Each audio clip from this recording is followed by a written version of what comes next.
कैसे साथियों। उम्मीद है कि आप लोग अच्छे होंगे। आपकी पढ़ाई भी अच्छी चल रही होगी। देखिए, बहुत लंबे समय से कंप्यूटर की कक्षा जो हमारी पेंडिंग पड़ी थी उसको स्टार्ट करना था। आज हम उसे स्टार्ट कर रहे हैं। देखिए, ये आपने अगर देखा होगा सिलेबस, तो यूके ट्रिपल एस सी का जो सिलेबस है कंप्यूटर का, वो आपके सामने है। इसमें देखिए बेसिकली जो 5 यूनिट है वो दी गई हैं। यहाँ पे सारा सिलेबस है, आप देख सकते हैं। इसके अंदर आपकी जो है 5 यूनिट जो है वो दे रखी है। देखिए, यहाँ पे कंप्यूटर जो है हमारे एग्ज़ाम में, वो आप चाहे यूके ट्रिपल एस सी की बात करो या यूके पी एस सी की बात करो, एक अहम रोल निभाता है ना। क्योंकि यहाँ से लगभग आजकल हमारे एग्ज़ाम में जो है यूके ट्रिपल एस सी में तो 5 जो क्वेश्चन है वो देखने को मिलते हैं। और मुझे व्यक्तिगत रूप से ऐसा लगता है कि यहाँ से 5 के 5 सवाल सही किए जा सकते हैं। पिछली परीक्षाओं में लगातार सवाल आ रहे हैं और कंप्यूटर में लगातार बच्चे गलती करते हैं। ये एक ऐसा सेक्शन है जो आपको बहुत आगे ले जा सकता है। यानी कि यदि आप कंप्यूटर को बिल्कुल अच्छे से तैयार कर लेते हैं तो आपको एग्ज़ाम में ज़रूर बेनिफिट होगा और आप एग्ज़ाम में एज लेकर के बैठेंगे। ठीक, इस सिलेबस को हमें पूरा कवर करना है। देखिए, मैं एक एक टॉपिक को यहाँ पे आप लोगों को करवाऊंगा और आप बस मेरे साथ बने रहना लास्ट तक। एक एक टॉपिक यहाँ बनाएंगे। आज इंट्रोडक्शन टू कंप्यूटर पकड़ेंगे क्योंकि आज छोटा सा टॉपिक मैं स्टार्ट कर रहा हूँ, ठीक है। उसके बाद एक एक टॉपिक को सिलेबस के अकॉर्डिंग ही हम चलते जाएंगे। साथ ही साथ यहाँ पे देखो दोस्तों, यहाँ पे जो एमसीक्यूज़ होंगे और पीवाईक्यूज़ होंगे वो मैं साथ में आपको कराऊंगा, ठीक है। यानी कि टॉपिक भी खत्म करेंगे, पीवाईक्यूज़ भी करेंगे। और यकीन मानना, मैं बस कैसे समझाऊँ आपको कि कोई भी सवाल आपका ऐसा होगा नहीं कि जो आप एग्ज़ाम में अटैम्प्ट ना कर पाओ, ठीक है। आप बहुत अच्छा स्कोर इसमें कर सकते हैं और यहाँ पर आपको कोई भी परेशानी का सामना करना नहीं पड़ेगा, ठीक है। तो चलिए आज की क्लास स्टार्ट करते हैं। तो सबसे स्टार्टिंग में हम लोग यूनिट फर्स्ट से ही शुरुआत कर रहे हैं और इसमें देखिए पहला जो टॉपिक दिया है वो इंट्रोडक्शन टू कंप्यूटर दिया है। आज छोटा सा टॉपिक है, इसको लेकर के चल रहे हैं साथियों। आप बस मेरे साथ बने रहना, मैं इस पे पूरा का पूरा आपको करवाऊंगा और आप देखना कि खूब मज़ेदार तरीके से हम लोग इसको पढ़ लेंगे, ठीक है। चलिए आगे बढ़ते हैं। आगे बढ़ने से पहले जिन मेरे भाई बहनों ने चैनल सब्सक्राइब नहीं किया है वो चैनल सब्सक्राइब जरूर कर देना। बात तभी बनेगी, ठीक है। चलो अब बढ़ते हैं आगे पहले टॉपिक के साथ अपने। और हमारा पहला टॉपिक है इंट्रोडक्शन टू कंप्यूटर। ठीक, देखिए, यानी कंप्यूटर क्या है। सबसे पहली बात, कंप्यूटर क्या होता है। बेसिकली देखिए, कंप्यूटर जो शब्द है वो अपने आप में ड्राइव कर देता है। जैसे आप कंप्यूटर की फुल फॉर्म अगर आप देखोगे तो सी फॉर कॉमन ऑपरेटिंग मशीन, यानी कि एक सामान्य ऑपरेटिंग मशीन है। पर्पसली जो किसके लिए, used for technological and educational research, जो आपके टेक्नोलॉजिकल और एजुकेशनल रिसर्च के लिए हम कंप्यूटर का इस्तेमाल करते हैं। देखिए, कंप्यूटर बेसिक सी बात है कि एक ऐसी मशीन है जो ह्यूमन के एफर्ट को रिड्यूस करती है। यानी कि हमारे जो हम मेहनत करते हैं उसको कम करती है और हमारे रिजल्ट को, परिणाम को कई गुना बढ़ा देती है, ठीक है। यानी कि ह्यूमंस उतना काम नहीं कर सकते जितना एक कंप्यूटर कर सकता है। वो हमारे द्वारा जो भी हम लोग सोचते हैं या जो भी हम कार्य को करना चाहते हैं उसकी कार्य क्षमता को बढ़ाने का काम क्या करता है, कंप्यूटर वो काम करता है, ठीक है। देखिए, कंप्यूटर की जो शुरुआत करने वाले थे वो चार्ल्स बेबेज थे। इसलिए फादर ऑफ कंप्यूटर किसको माना जाता है बच्चों, चार्ल्स बेबेज को माना जाता है, ठीक है। ये सवाल आपके पेपर में पूछा जाता है। यूके ट्रिपल एस सी कई बार ये सवाल पूछ चुका है कि फादर ऑफ कंप्यूटर क्या है, चार्ल्स बेबेज। हालांकि आजकल जो है सवाल जो क्वेश्चन पेपर में आ रहे हैं उनका लेवल बढ़ा है और उसी आधार पे हमें पढ़ना भी है, ठीक है। यानी कि हम बिल्कुल बेसिक लेवल से एडवांस लेवल की तरफ चलेंगे और वो मैं आपको सारे सवाल जो भी पेपर में आए हुए सवाल हैं वो भी कराऊंगा। साथ ही साथ इसके अलावा और क्या एमसीक्यू बन सकते हैं, एक्सपेक्टेड सवाल, वो भी कराऊंगा। आप देखना, आपका मजा आ जाएगा, ठीक है। देखो, यहीं पे हिंदी में समझाया गया है कि कंप्यूटर एक स्वचालित इलेक्ट्रॉनिक मशीन है जो खुद चलती है, जो अनेक प्रकार की तर्कपूर्ण गणनाओं के लिए प्रयोग किया जाता है, ठीक है। यानी कि आप कोई भी गणना या कोई भी कार्य कंप्यूटर पे कर सकते हैं। देखिए, बेसिकली कंप्यूटर का जो कंसेप्ट है वो ये है। इसको हटाते हैं पहले, ठीक है। देखो, अब ध्यान से समझना। कंप्यूटर जो सिस्टम पे काम करता है, ये सवाल UK triple S C paper में पूछ चुका है। अगर आप लोगों ने पीवाईक्यू देखे होंगे तो वहां पे ये सवाल आपको देखने को मिला होगा कि जो सिस्टम पे काम करता है उसे बोलते हैं आईपोस, ठीक है। आईपॉस सिस्टम पे काम करते हैं। यानी कि आई मतलब इनपुट, आप पहले इनपुट देते हैं, कोई जानकारी कंप्यूटर के अंदर डालते हैं।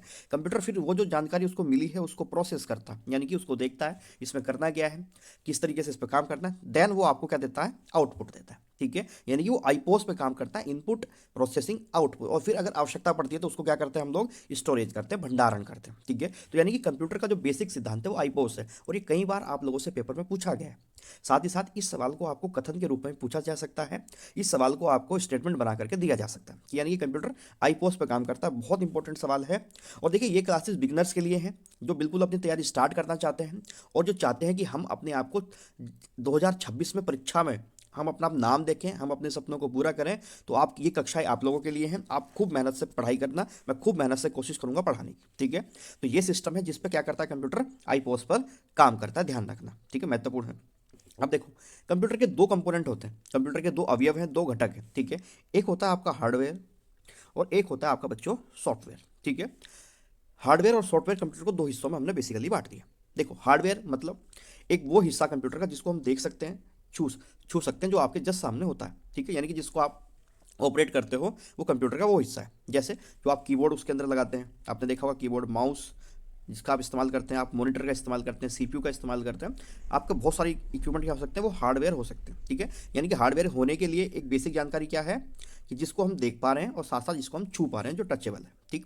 वही दूसरी ओर सॉफ्टवेयर का मतलब क्या है, जो कंप्यूटर के अंदर काम करता है, यानी कि जिसको हम छू नहीं सकते, जिसके ऊपर कंप्यूटर काम करता है, वो जो सॉफ्टवेयर अंदर पड़ा हुआ है, वो जो विंडो अंदर पड़ी हुई है, वो क्या है, वो आपका सॉफ्टवेयर है, ठीक है। यानी कि जो एक क्या होता है, प्रोग्रामों का समूह होता है, उस प्रोग्रामों के समूह को मिला करके एक सॉफ्टवेयर तैयार करते हैं, ठीक है। जैसे MS वर्ड एक सॉफ्टवेयर है, एडोब फोटोशॉप है, VLC मीडिया प्लेयर है, तो ये सारी के सारी क्या है, एक सॉफ्टवेयर के रूप में काम करते हैं, ठीक है। तो हमने क्या बात करी, हमने बात करी कि कंप्यूटर के दो इक्विपमेंट है या दो घटक हैं, जो एक तो आपका कंप्यूटर है, यानी एक तो आपका हार्डवेयर है और दूसरा आपका सॉफ्टवेयर है, ठीक है। यहाँ तक बात क्लियर हो गई है, मैं आगे बढ़ जाऊँ।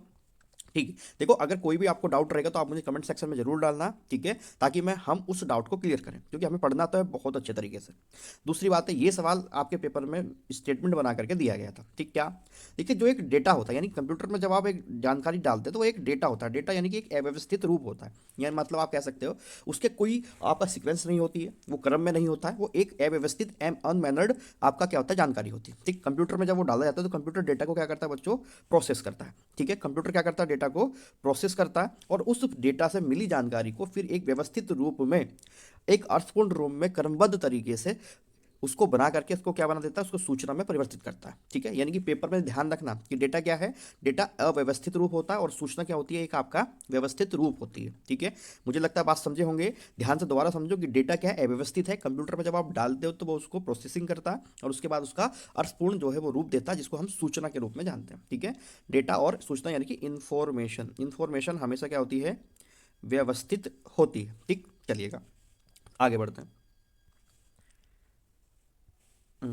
यहाँ से, ठीक।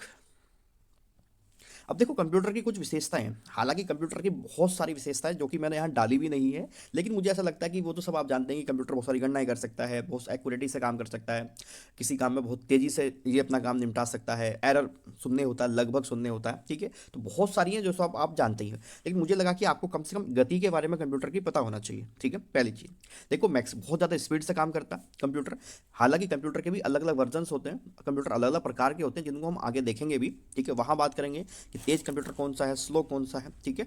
अब देखो कंप्यूटर जो प्रोसेसर होता है बच्चों, कंप्यूटर प्रोसेसर यानी कंप्यूटर के अंदर जो प्रोसेसर होता है उसकी गति को किसमें मापा जाता है बच्चे, हर्ट्ज में मापा जाता है। देखो ये एक ऐसा सवाल है जो मुझे लगता है कि आपको स्टेटमेंट बना करके दिया जा सकता है, ठीक। क्यों, क्योंकि इसको ऊपर नीचे कर सकती है, स्टेटमेंट बन डाल सकता है कि कंप्यूटर प्रोसेसर की गति को MIPS में मापते हैं, या डाल देगा कंप्यूटर की गति को हर्ट्ज में मापते हैं, तो यानी कि स्टेटमेंट को चेंज करा जा सकता है और यहाँ पे गलत होने के चांसेस बहुत ज़्यादा है। एग्जामिनर ऐसे सवालों में फंसाता है, यानी कि बच्चे यहाँ पे कंफ्यूज होते हैं और गलती करके आते हैं, ठीक। अब ध्यान से समझना बात को, यानी कि जो कंप्यूटर के अंदर प्रोसेसर है, अगर उसकी गति को आपको मापना है तो आप हर्ट्स में मापोगे, ठीक है, वो हर्ट्स में मापी जाती है, ध्यान रखना। और साथ ही साथ जो कंप्यूटर की ओवरऑल स्पीड है, कंप्यूटर की जो गति है, वो किस में मापते हैं, वो MIPS में मापते हैं। MIPS का मतलब होता है मिलियन इंस्ट्रक्शंस पर सेकंड, यानी कि एक सेकंड में वो कितने मिलियन जो निर्देश है उनका पालन करता है, इस चीज़ को मापते हैं हम किसमें, कंप्यूटर की गति MIPS में मापी जाती है और कंप्यूटर प्रोसेसर की स्पीड किस में मापी जाती है बच्चों, वो हर्ट्स में मापी जाती है। आप समझ पा रहे होंगे। साथ ही साथ देखिए विशेषताएं बहुत सारी हैं, लेकिन मैंने डाल दी यहाँ एक्यूरेसी, बहुत ज़्यादा एक्यूरेट होता है, स्टोरेज की क्षमता कंप्यूटर के अंदर अपने आप होती है, साथ ही साथ कंप्यूटर क्या होता है, बल्कि टास्किंग होता है, एक साथ कई सारे काम वो कर सकता है, ठीक है। ये सब बातें आप सब जानते हैं, लेकिन इसमें इंपॉर्टेंट बात है कि इसकी गति का जरूर ध्यान रखना है, विशेष रूप से कंप्यूटर प्रोसेसर की गति हर्ट्ज में मापी जाती है और कंप्यूटर की गति MIPS में मापी जाती है, ठीक। देखिए इसमें आगे दिखाया गया है हमने, ये कई बार पेपर में पूछता भी है सवाल, अभी 2 दिसंबर गया भी है आपके सामने, इसमें विश्व कंप्यूटर साक्षरता दिवस होता है, यानी कि जो कंप्यूटर साक्षरता को बढ़ावा देने के लिए, ठीक है, हम यानी कि प्रत्येक व्यक्ति उसकी कार्य क्षमता को जाने, उसको जागरूक करने के लिए लोगों को एक विश्व दिवस, एक विश्व कंप्यूटर साक्षरता दिवस मनाया जाता है, उसकी तारीख होती है 2 दिसंबर। नीचे मैंने दिखाया कि कंप्यूटर साक्षरता किसको बोलते हैं बच्चों, यानी कि कंप्यूटर की कार्य क्षमता की जानकारी रखना है, वो व्यक्ति जो कंप्यूटर के बारे में जानता है, ठीक है, कंप्यूटर पर काम कर सकता है, उस को हम कंप्यूटर साक्षर कहते हैं। ठीक, आप और मैं कंप्यूटर साक्षर ही हैं एक तरीके से। अगली बात है एंड यूज़र क्या होता है। ठीक है, ध्यान से समझना। एंड यूज़र का मतलब ये होता है वह व्यक्ति जो कंप्यूटर यूज़ करता है, जैसे आप और मैं। तो आप और मैं कंप्यूटर को जब हम यूज़ करते हैं तो हमें केवल उसके यूज़ का पता है, हम उसको टेक्निकल एरर को नहीं सॉल्व कर सकते, या कंप्यूटर में हमें बहुत ज़्यादा डिटेलिंग नहीं पता होती है कि अगर कोई एरर होता है तो हम किसी शॉप वाले के पास या किसी कंप्यूटर एक्सपर्ट के पास जाते हैं काम कराने के लिए। ठीक है, यानी कि कंप्यूटर उपयोग करता है जो कंप्यूटर का विशेषज्ञ नहीं होता है, जिसको जिसको केवल काम का पता है अपने, और वो कोई एक्सपर्ट नहीं है, तो वो एंड यूज़र कहलाता है। ठीक है, तो इसका इस्तेमाल हम आगे कई बार करेंगे, बहुत बार एंड यूज़र इस्तेमाल करता हूँ मैं, और एंड यूज़र के बारे में हम पढ़ेंगे भी आगे चल के। तो आप समझ जाना कि ऐसा व्यक्ति जो कंप्यूटर जानता तो है लेकिन स्पेशलाइज्ड कंप्यूटर का विशेषज्ञ नहीं है। ठीक है, उसको बोलते हैं एंड यूज़र। साथ ही साथ डिजिटल डिवाइड एक कंसेप्ट होता है। इसका मतलब ये होता है कि कंप्यूटर तथा इंटरनेट का प्रयोग करने वाले तथा इससे वंचित लोगों के बीच का अंतर, उसको बोलते हैं डिजिटल डिवाइड। डिजिटल डिवाइड का मतलब दो आदमी है जैसे, तो उसमें एक व्यक्ति है जो कंप्यूटर जानता है, एक व्यक्ति है जो कंप्यूटर नहीं जानता, तो इसको बोलता जाता है डिजिटल डिवाइड। कंप्यूटर जानने वाला कंप्यूटर साक्षर है और एक कंप्यूटर के विषय में जानकारी भी नहीं रखता है, तो इनके दोनों के बीच का जो अंतर है इसी को बोला जाता है डिजिटली डिवाइड पर्सन। ठीक है, तो आज इतनी ही बात है। ये कंप्यूटर जो आपका हम शुरुआत कर रहे हैं ये उसका सेक्शन है, साथ ही साथ ये इंट्रोडक्शन टू कंप्यूटर है। देखिए, मैं सोच रहा था कि PYQ साथ साथ कराऊं या बाद में कराऊं, आपका जो भी राय होगी आप मुझे कमेंट सेक्शन में बताना। साथ ही साथ हर क्लास की PDF जो भी मेरे चैनल पे होती है, ठीक है, वो PDF अगर आप चाहते हैं कि मुझे मिल जाए तो आपको मैं टेलीग्राम का लिंक दे दूंगा डिस्क्रिप्शन में, वहाँ से आप इसे ज्वाइन कर लेना और वहाँ पे आपको ये सारी PDFs उपलब्ध करवा दी जाती है। ठीक है, इसके अलावा आपकी कोई राय हो, आपका कोई सुझाव हो कि हम क्लास को और बेहतर कैसे कर सकते हैं, तो आप मुझे कमेंट सेक्शन में ज़रूर डालना, मैं उस पर अमल करूँगा, कोशिश करूँगा उसको शामिल कर देंगी। इसके अलावा भी बहुत सारी चीज़ें हैं जो मुझे करनी है, मैं धीरे धीरे काम कर रहा हूँ और आप लोगों के लिए बेहतर से बेहतर क्या हो सकता है वो मैं कोशिश करूँगा लाने के लिए। इसके अलावा देखिए, एक बहुत ज़्यादा सवाल आ रहा था कि सर नए बच्चे किस तरीके से करेंगे, तो उस पर एक वीडियो बनाएंगे और उस पर हम लोग वहाँ पे आपसे बात करेंगे। ठीक है, तो ये आज की क्लास है, कैसी लगी कमेंट में बताना, और मेरे साथ जुड़ना। आप कंप्यूटर मेरे साथ पढ़ के देखिए, जीवन में अगर कंप्यूटर गलत हो जाए कॉम्पिटेटिव एग्जाम के लिए, ठीक है, मैं आपको एक्सपर्ट बना नहीं सकता हूँ, लेकिन हाँ कॉम्पिटेटिव एग्जाम में आपका कमाल आ जाएगा, आप मज़ेदार बन जाओगे। ठीक है, चलिए फिर मुलाकात करेंगे अगली क्लास में, हमारा इंतजार करना।